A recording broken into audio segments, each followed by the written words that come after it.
नमस्कार दोस्तों, आज हम लोग देखेंगे ऑक्सफोर्ड बेसिक ट्रांसलेशन का एक्सरसाइज 32 का सॉल्यूशन। ठीक है, 32 से प्रीवियस या नेक्स्ट सॉल्यूशन अगर आपको देखना है, आप हमारे चैनल में प्लेलिस्ट में जाइए, वहाँ पर आपको ऑक्सफोर्ड बेसिक इंग्लिश ट्रांसलेशन का पूरे बुक का प्लेलिस्ट मिल जाएगा। ठीक है, देखिए क्या वे पेड़ हरे हैं, तो देखिए वे पेड़ का क्या होगा, दोज ट्रीज, और दोज ट्रीज के साथ लगेगा आर, तो आर आपका आगे आ गया क्योंकि क्या है, आर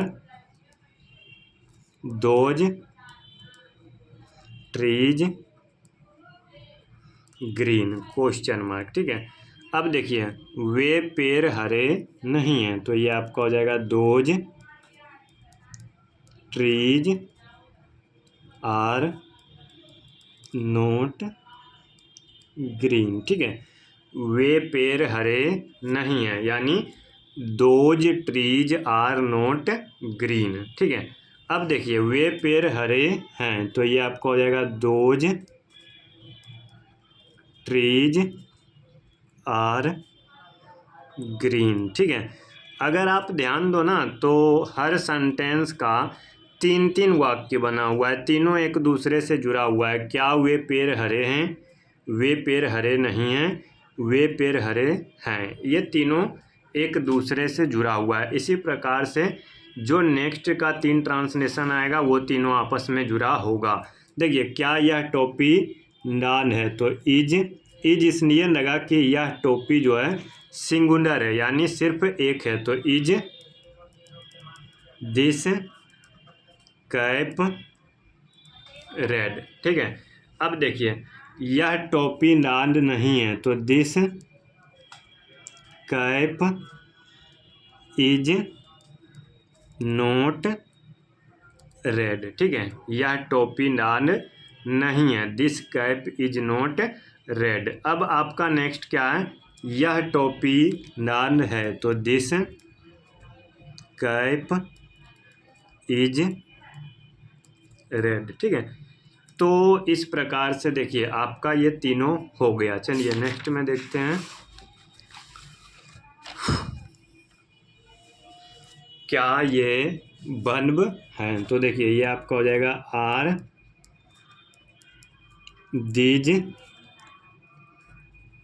बल्ब्स। ठीक है, क्या ये बल्ब हैं, आर दीज बल्ब्स, ये बल्ब नहीं है, तो ये आपका हो जाएगा दीज आर नोट बल्ब्स। ठीक है, उसके बाद है ये बल्ब हैं, तो ये आपका हो जाएगा दीज आर बल्ब्स। ठीक है, ये तीनों आपका एक तरह का था, तीनों हो गया। ठीक है, चलिए अब नेक्स्ट देखेंगे, क्या यह नारंगी है, तो ये आपका हो जाएगा इज दिस ऑरेंज। अब आप एक चीज़ ध्यान दो, ऑरेंज एक दिया हुआ है, एक नहीं भी लिखा हुआ है, तो एक छिपा हुआ होता है। ठीक है, और ऑरेंज को काउंट कर सकते हैं। ठीक है, इसीलिए हम लोगों को यहाँ ए या एन का प्रयोग करना कंपलसरी है। तो यहाँ देखिए ओ आपका वोवेल है, तो इज दिस एन ऑरेंज। ठीक है, यह नारंगी नहीं है, तो ये आपका हो जाएगा this is not an orange. ठीक है, उसके बाद यह नारंगी है, तो ये आपका हो जाएगा दिस इज एन ऑरेंज। ठीक है ना, फिर देखते हैं क्या यह स्याही है, सॉरी क्या वह स्याही है, तो इज दैट इंक। देखिए स्याही जो है ये आपका अनकाउंटेबल नाउन है, इसीलिए हम लोग इसे काउंट नहीं कर पाएंगे, और जब काउंट नहीं कर पाएंगे तो इसमें ए या एन का प्रयोग, नो आर्टिकल का प्रयोग होगा। ठीक है, चलिए क्या वह स्याही नहीं है, वह स्याही नहीं है, दैट इज नॉट इंक। ठीक है, वह स्याही नहीं है, दैट इज नॉट इंक। उसके बाद देखते हैं वह स्याही है, तो ये आपका हो जाएगा दैट इज इंक। ठीक है, दैट इज इंक।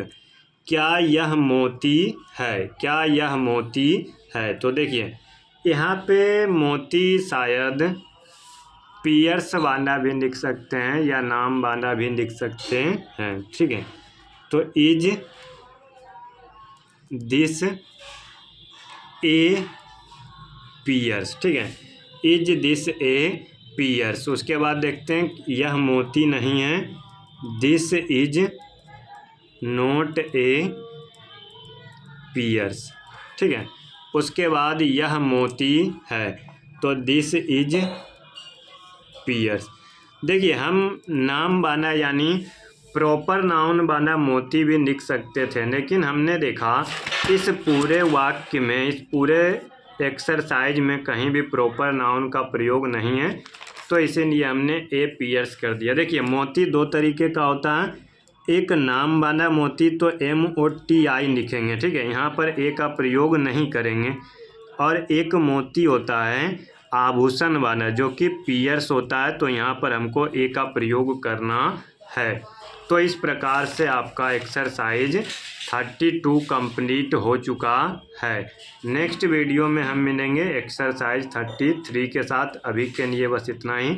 धन्यवाद। जय हिंद।